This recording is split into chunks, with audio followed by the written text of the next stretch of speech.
सुर संग्राम हुआ। देवासुर संग्राम में सारे दैत्य परास्त हो गए और देवता विजयी हुए। तब दैत्यों के गुरु शुक्राचार्य जी ने दैत्यों से कहा कि भाई यदि तुम चाहते हो कि तुम देवताओं पर आक्रमण कर सको, उसके लिए ब्राह्मणों को बहुत प्रसन्न रखो। ब्राह्मण यदि प्रसन्न होकर के आशीर्वाद दे देते हैं तो ठाकुर जी भी एक बार को उस आशीष को ठुकराने में, उसको गलत साबित करने में 4 बार सोचते हैं। बोले एक ब्राह्मण ने दिया है, ब्राह्मण के मुख से निकला हुआ आशीष ठाकुर जी उसको कभी नकारते नहीं।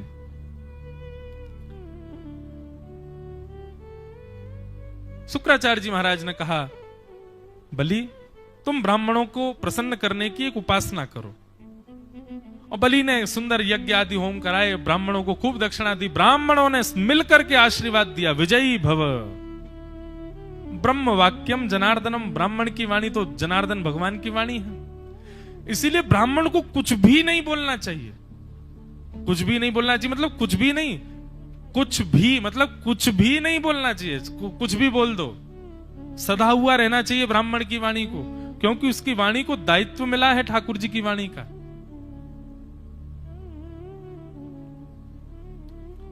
ब्राह्मणों को प्रसन्न किया, ब्राह्मणों ने आशीर्वाद दिया और ब्राह्मणों के आशीर्वाद से बलि ने स्वर्ग पर आक्रमण किया और उसमें देवता हार गए। तीनों लोकों को बलि ने स्वीकार कर लिया, अपना बना लिया। देवता मारे मारे फिर रहे हैं, कहां जाएं हम, हमारे लोक तो छीन लिया। तब देवता सब अपनी मां अदिति के पास गए। अदिति मैया ने जाकर के कश्यप ऋषि से प्रार्थना की कि मेरे पुत्रों का उनको अधिकार वापस दिलाइए, स्वर्ग वापस दिलाओ। तो बोले देखो ब्राह्मणों के आशीर्वाद से बलि ने चढ़ाई की है, इसलिए ब्राह्मण के आशीर्वाद को तो हम नहीं नकार सकते। लेकिन कश्यप ऋषि ने पयो व्रत बताया और कहा कि देवी तुम इस व्रत को करो और व्रत करके भगवान प्रसन्न होकर प्रकट होंगे, तब भगवान से पूछना कि मैं कैसे क्या करूं, भगवान आज्ञा करेंगे, उससे कुछ ना कुछ संभव होगा। अदिति मैया ने पयो व्रत किया और पयो व्रत से भगवान प्रसन्न हुए। प्रसन्न होकर के भगवान ने कहा वरम ब्रूयात, मैया ने कहा मेरे पुत्रों का स्वर्ग वापस दिला दीजिए। भगवान बोले ब्राह्मणों का आशीर्वाद है बलि को, और यदि कोई ब्राह्मणों के समान, उन्हीं ब्राह्मणों के समान त्रिकालज्ञ, उन्हीं ब्राह्मणों के समान वैदज्ञ कोई ब्राह्मण यदि दूसरा आशीष दे तो ही उसके द्वारा, उनके द्वारा दिए गए आशीष निरर्थक हो सकते हैं। अदिति मैया बोली तो क्या करें? भगवान बोले ठीक है मैया, आप लोगों की इच्छा है तो मैं एक काम करता हूं, मैं ही आपके कुल में जन्म लेने आ रहा हूं। कश्यप ऋषि और आपके गर्भ से जन्म लूंगा, ब्राह्मण कुल वैष्णव हो जाऊंगा, मैं ही जाकर के बलि के यहां से तीनों लोक की संपत्ति ले आऊंगा, आप प्रतीक्षा करो। और प्रतीक्षा का फल मिला कि अदिति मैया के गर्भ से साक्षात भगवान का परम सुंदर स्वरूप वामन रूप प्रकट हो गया। बोलो वामन भगवान की जय। वामन भगवान का प्रादुर्भाव हुआ।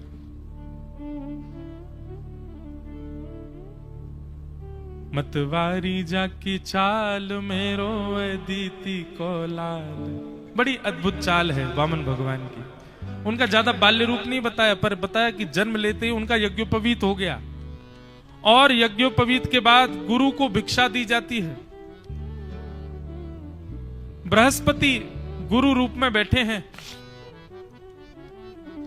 तो यज्ञोपवीत में नियम होता है जितने दर्शनार्थी आते सबके आगे। हमारे यहां तो ऐसे होता है, यहाँ के नियम विलग हो तो पता नहीं, हमारे यहां तो यज्ञोपवीत के पश्चात 5 दिन का पूरा क्रम रहता है। 5 दिन में यज्ञोपवीत होता है, तो वही पूर्ण, जैसे यहां अनुष्ठान से पूर्व आपने प्रायश्चित कर्म कराया, ऐसे यज्ञोपवीत में भी होता है। शिखा रखी जाती है, पूरा शोभ क्रिया होती है। 5 दिन तक, 3 दिन तक बालक जिसका यज्ञोपवीत, उसको पृथ्वी पर सोना है, कटी अपने ब्रह्मचर्य रूप में रहना है, दंड हाथ में लेकर के चलना है, झोली टांग करके रखनी है। बड़ा अद्भुत होता है यज्ञोपवीत संस्कार भी। ब्राह्मणों में तो दूसरा विवाह, इतना उत्सव होता है यज्ञोपवीत का। दास का भी हुआ था, बड़े आनंद से हुआ। हमारे गायत्री गुरु पूज्य श्री मलुक पीठ वाले महाराज जी, उन्होंने ही गायत्री मंत्र दिया। और दीक्षा गुरु पूज्य पिताजी महाराज जी। तो यज्ञोपवीत संस्कार में नियम होता है कि जितने लोग आए हैं, रिश्तेदार, नातेदार, अड़ोसी पड़ोसी, सबके आगे ऐसे झोली फैलानी पड़ती है और जाके कहना पड़ता है भिक्षाम देही माते भिक्षाम देही। और सब जो जो भिक्षा उसमें रखेंगे वो सब गुरुजी के चरणों में देनी होती है। 3 बार भिक्षा के लिए जाते हैं और तीनों बारों में जितनी भिक्षा आवे सब गुरुदेव के चरणों में। बड़ा आनंद आता है। अब तो उसका और स्वरूप कहीं कहीं ऐसा हो गया, वहां माताएं लेडी संगीत, रात भर वो संगीत होता है, बजाती हैं, गाती हैं। बालक बेचारा भद्र हो जाता है तो और उसका श्रृंगार, आंखों में काजल वाजल लगा देती हैं।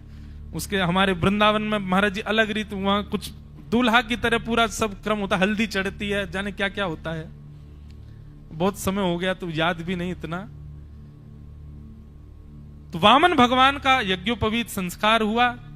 सबसे भिक्षा लेकर के गुरु बृहस्पति के चरणों में गए। बृहस्पति ने कहा मुझे ये नहीं चाहिए।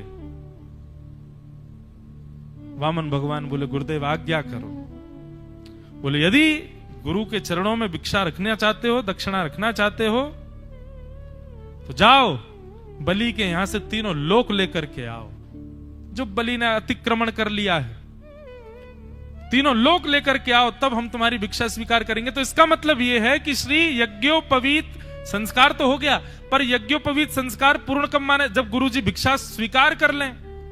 तो अपने यज्ञोपवीत संस्कार के मध्य में ही वामन भगवान गए हैं कि भाई जब तक गुरु भिक्षा नहीं देंगे तब तक संस्कार पूर्ण ही नहीं होगा हमारा। और नन्हे से वामन भगवान कमंडल हाथ में लेकर के और झोला टांग करके निकल पड़े। खड़ाऊं पहन करके खुड़ुम खुड़ुम आवाज करते हुए जा रहे हैं बलि के यहां। तेरे द्वार खड़ा भगवान, भगत भर दे रे झोली। बलि कहते हैं कोई यज्ञ कर रहा था और उस यज्ञ की बड़ी सुंदर व्यवस्था चल रही थी। तभी बलि की दृष्टि जाती है दूर। मानो पहले तो कहता है यहां भागवत वर्णन, पहले वो कहते हैं कि ऐसा लग रहा है कि कोई साक्षात यज्ञ में अग्निदेव आ रहे हैं क्या, इतना तेज वामन भगवान का। थोड़े और समीप आए, बोले नहीं नहीं अग्निदेव नहीं है, ये तो लग रहा है सूर्य नारायण पधारे हैं क्या, सूर्य नारायण का अंश आ रहा है। इतना तेज और तेज बढ़ गया। लेकिन जब बिल्कुल समीप आए तो क्या देखा? 1.5 बिलांग के ठाकुर, इतने छोटे से ठाकुर जी, बहुत छोटे से नन्हे से छतरी लिया हाथ में, और छोटी सी पादुका ठाकुर जी की, गदमदरा से ठाकुर जी, और वामन भगवान पहुंच गए। ऐसी सुंदर चाल, ऐसा सुंदर मुख, ऐसे सुंदर नेत्र ठाकुर जी के।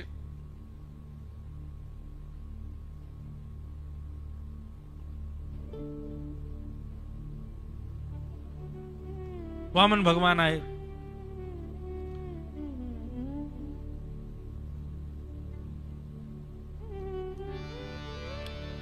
बलि ने चरणों में प्रणाम किया, जय हो जय हो जय हो, आज धन्य हो गए हम।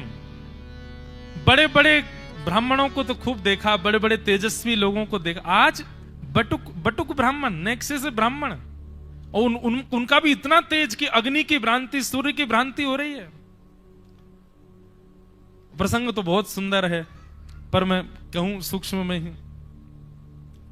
बलि कहते हैं महाराज आप पधारे हैं, हम आपको कुछ भेंट करना चाहते हैं दक्षिणा स्वरूप, बताइए हम क्या दे दें। ठाकुर जी ने सब लेने से मना कर दिया। बलि ने खूब प्रलोभन दिए, बोले आप कहो तो मैं आपका घर बनवा दूं।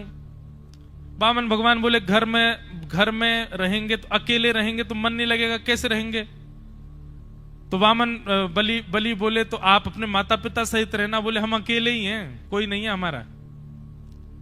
तो बलि बोला तो आप कहो तो महाराज अब संग में रहने को तो मैं क्या, मैं ब्याह करा सकता हूं, आपका ब्याह करा दूंगा, सुंदर सी ब्राह्मणी कन्या से आपका ब्याह करा दूंगा, वो रह लेगी साथ में। बोले अच्छा ब्याह करा दोगे? बोले हाँ। तो ब्याह करा दोगे तो फिर पत्नी की बड़ी मांगे होंगी, वो कैसे पूरी करेंगे, हम तो कुछ करते धरते नहीं। बोले महाराज ऐसे ब्याह नहीं करूंगा, अच्छे कुछ द्रव्य आदि भी दूंगा, बढ़िया सामग्री सब दूंगा, आपकी खूब बढ़िया दे के भेजूंगा आपको, वर्षों तक तो वो उसी से काम चल जाएगा, फिर कुछ वर्ष बाद देख लेना, आप कुछ थोड़ा बहुत तो कमाओगे ही, और कमाई फिर असली तो तभी प्रारंभ होगी जब ब्याह होगा आपका, इसलिए ब्याह करो। बोले ब्याह हो जाएगा, पत्नी आ जाएगी, सब व्यवस्था आप कर दोगे, फिर बच्चे होंगे हमारे? बोले हाँ। बोले होंगे तो फिर 2-4 ही होंगे। बलि बोले अब वो तो महाराज आप जानो। बोले 2-4 बच्चे होंगे तो फिर उनको विद्यालय पढ़ाना? बोले वो हम पढ़वा देंगे, हमारे दादा गुरु, हमारे पर दादा हिरण्यकश्यप जी, उनका विद्यालय है हिरण्यकश्यप दानव विश्वविद्यालय, उसमें पढ़ा लेंगे आपके बच्चों को। ये बलि जो है ये प्रहलाद जी का परपौत्र ही तो है।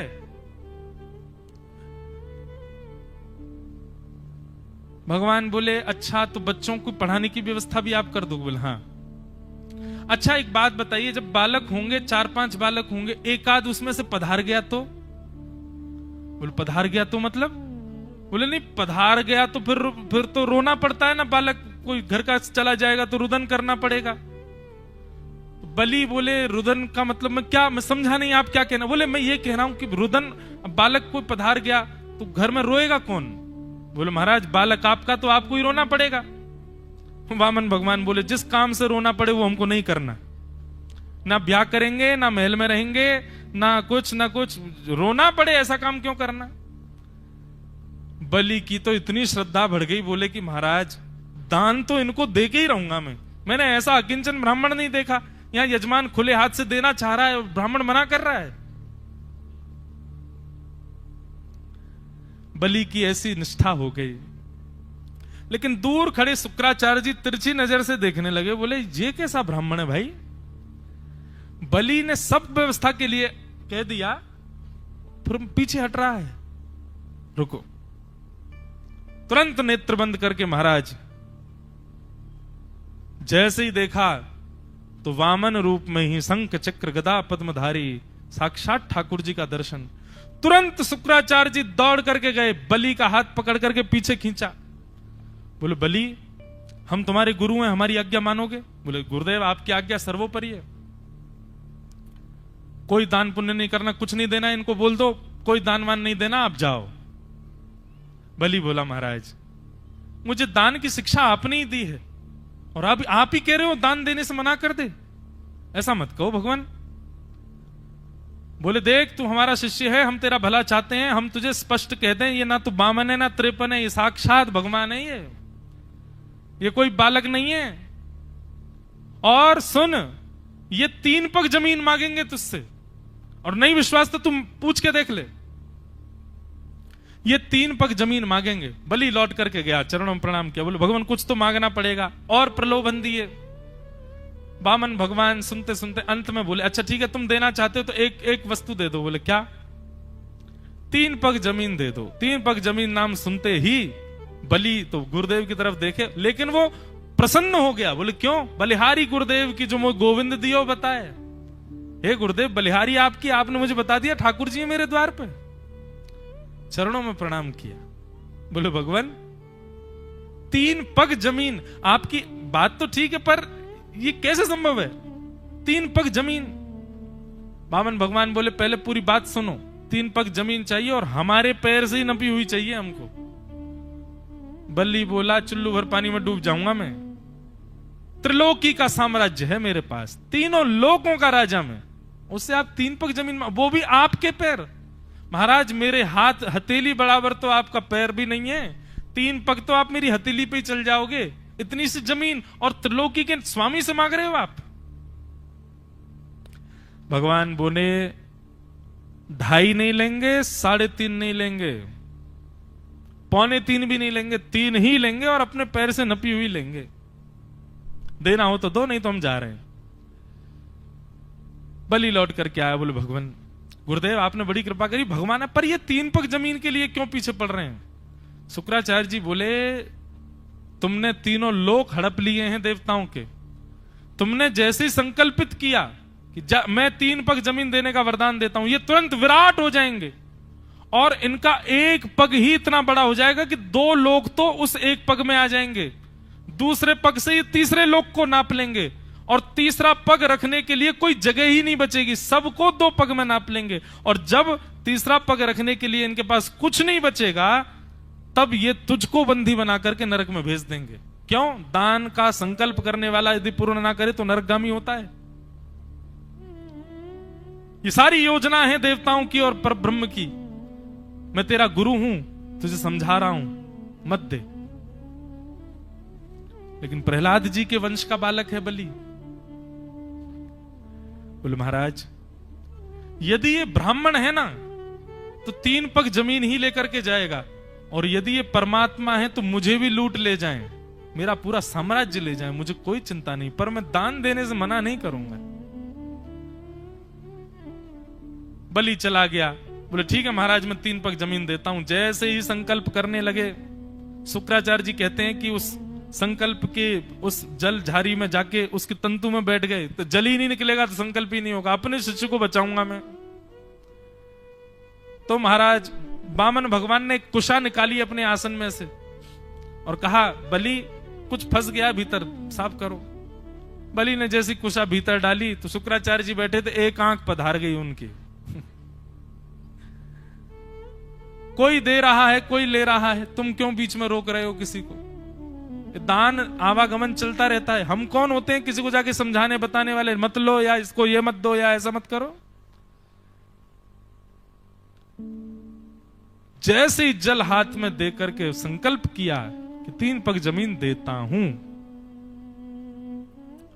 प्रद दे, जैसे ही कहा भगवान तुरंत विराट हो गए, विशाल रूप धारण कर लिया। एक पग से 2 लोकों को नाप लिया, दूसरा पग बढ़ा करके तीसरे लोक को नाप लिया। तीसरे लोक में जैसे ही पग पहुंचा ठाकुर जी का, ब्रह्मा जी ने तुरंत कमंडल में से जल लिया और जल लेकर के भगवान के चरणों का प्रक्षालन कर लिया। वही प्रक्षालन होकर के भगवान के सुंदर चरणों में से जो जल था वही ब्रह्मा जी के कमंडल में आया। वही ब्रह्मा जी के कमंडल से जब पृथ्वी पर भागीरथ की तपस्या के कारण वही जल आने लगा, तो महादेव ने अपनी जटाओं में धारण कर लिया, और जटाओं से वही जल भगवान श्री नारायण का चरणों का सुंदर रसामृत, वही जल हिमालय से बहता हुआ पृथ्वी को पावन करने, पवित्र करने के लिए पधारा। वही है गंगा। बोलो गंगा मैया की जय। वामन भगवान के 2 पग से 3 लोकों को नाप लिया, तीसरा पग रखने के लिए कुछ नहीं बचा। आज्ञा कर दी शेषनाग को, जाओ बलि को बंदी बनाओ। इसने 3 पग जमीन देने का वरदान दिया था। बलि को जैसे ही बंदी बनाया, बलि चुपचाप बंधन में बंध गया। भगवान छोटे हो गए और बोले, हमने 2 पग में 3 लोग नाप लिए, तीसरा पग कहां रखें बताओ। बोले पहले शेषनाग को कहो मुझे छोड़ें तब बताऊंगा। छोड़ दो। बलि मुक्त हुए, नीचे बैठ करके बोले, भगवान देखो, पहली बात तो आपने जब वरदान मांगा तब तो आप छोटे से थे, अचानक आप बड़े हो गए, ये तो छल किया ना आपने। दूसरी बात, कोई बात नहीं, आप सर्वसमर्थ हैं, कुछ भी कर सकते हैं, पर 2 पग से आपने 3 लोक नाप लिए, पर 3 लोकों का स्वामी तो अभी भी बैठा है। 3 लोक नापे पर 3 लोकों का अधिपति मैं हूं, मैं तो अभी भी बैठा हूं। लाइए तीसरा चरण मेरे सिर पर रख दीजिए, मुझको भी स्वीकार कर लीजिए। जैसे ही कहा तीसरा पग मेरे सिर पर रख दीजिए, वामन भगवान तो वहीं पिघल गए। बोले अरे हम तो तुमको छलने आए थे और तुम्हारी भक्ति ने तो हमको भावुक कर दिया। और बलि ने चरण जैसे ही सिर नीचे किया, भागवत जी में वर्णन है, जैसे ही बलि ने अपना सर नीचे किया, ठाकुर जी ने अपना चरण उसके सिर पर रख दिया, और जैसे ही चरण रखा डुमडुमियां बजने लगी, आकाश में महाराज पुष्प वर्षण होने लगा, और श्री प्रहलाद जी महाराज वहीं प्रकट होकर नृत्य करने लगे। भगवान बोले तुम क्यों नृत्य कर रहे हो? प्रहलाद जी बोले नाथ, आपने सही कहा था कि एक वैष्णव के कुल में आ जाने से पूरा कुल पवित्र हो जाता है। अरे मेरे से ज्यादा भाग्यवान तो बलि है। क्यों? जब आप मुझे दर्शन देने आए थे तो मेरे तो सिर पर आपने बरदहस्त रखा था, पर बलि के सिर पर तो आपने चरण कमल पधरा दिए नाथ, ये तो मुझसे भी ज्यादा श्रेष्ठ है आपकी बलि बलि हो नाथ। आप एक भक्त के परिवार पर कितना अनुग्रह करते हैं। इस प्रकार संवाद हुआ। बहुत सुंदर कथा है। बलि से भगवान ने कहा कुछ मांग लो बलि, हम बड़े प्रसन्न हैं तुमसे। बलि बोला दे दोगे? बोले हाँ। वरदान दीजिए मुझे। बोले क्या? मैं जब जब अपने महल में जाऊं और महल से निकलूं तब तब आपका दर्शन हो। भगवान के मुख पर उदासी आ गई। बोले ये क्या तरीका है, महल में जाऊं महल से आऊं तो आपका दर्शन? सीधे कह दो दरबान बन जाओ हमारे। और बलि इतना ढीठ बोला हाँ यही समझ लीजिए, मेरे दरबान बन जाओ आप। जब जब महल में जाऊं महल से निकलूं आपका दर्शन हो। और बंधुओं ठाकुर जी बलि के प्रेम से रीझ करके उसके दरबान बन गए। द्वार पर शंख चक्र गदा पद्मधारी श्रीमन नारायण साक्षात खड़े हैं बलि के यहां। ऐसे बलि पर अनुग्रह भगवान ने किया। लक्ष्मी जी को ठाकुर जी की बड़ी याद आई तो लक्ष्मी जी एक सामान्य कन्या का रूप धारण करके आई। बलि से आकर के कहा कि मेरे कोई भाई नहीं है, मैं आपको राखी बांध दूं। रक्षाबंधन का त्योहार ही यहीं से प्रारंभ हुआ। मैं आपको सूत्र बांध दूं, रक्षा सूत्र। बलि ने अपना हाथ आगे बढ़ाया, बोले बांधो बहन। रक्षा सूत्र बांधते ही बलि ने कहा अरे कुछ दक्षिणा देनी चाहिए। तो फिर लक्ष्मी जी बहन बन के गई थी। बोले तो फिर भैया दक्षिणा बहन के मन के मुताबिक दो, जो बहन चाहे वो दो। बलि बोले अरे अरे मांगो, क्या चाहिए तुमको? बोले आपके द्वार पे जो सांवरा सलोना सा आपका द्वारपाल है, इससे हमारा ब्याह करा दो और इसको हमारे साथ भेज दो। बलि बोला अरे वो कोई द्वारपाल नहीं है, साक्षात वैकुंठ नाथ पति साक्षात नारायण हैं। और नारायण थोड़ी कहीं जाते हैं। तुरंत लक्ष्मी अपने रूप में प्रकट हो गई। प्रकट होकर के कहा बलि भैया मैं भी तो लक्ष्मी हूं ना। नारायण सदा लक्ष्मी के साथ विराजते हैं। अब बहुत दिन आपकी सेवा हो गई, अब कृपा करो मेरा पाणी ग्रहण करके ठाकुर जी को मेरे साथ वैकुंठ भेज दो। ठाकुर जी का बलि के यहां पर पुनः पाणी ग्रहण हुआ लक्ष्मी जी के साथ। बलि कितना बड़ा सौभाग्य बलि का। भगवान का लक्ष्मी जी का कन्यादान किया ठाकुर जी के हाथ में। मेरी बहन है, रक्षा सूत्र बांधा है। और ठाकुर जी को रक्षा सूत्र बांधने, रक्षा बंधन के उपहार के रूप में अपनी बहन को ठाकुर जी को दिया बलि ने। इस प्रकार बलि बामन की कथा सुनाई गई। उनको हम बारंबार प्रणाम करते हैं। बोलो बामन भगवान की जय।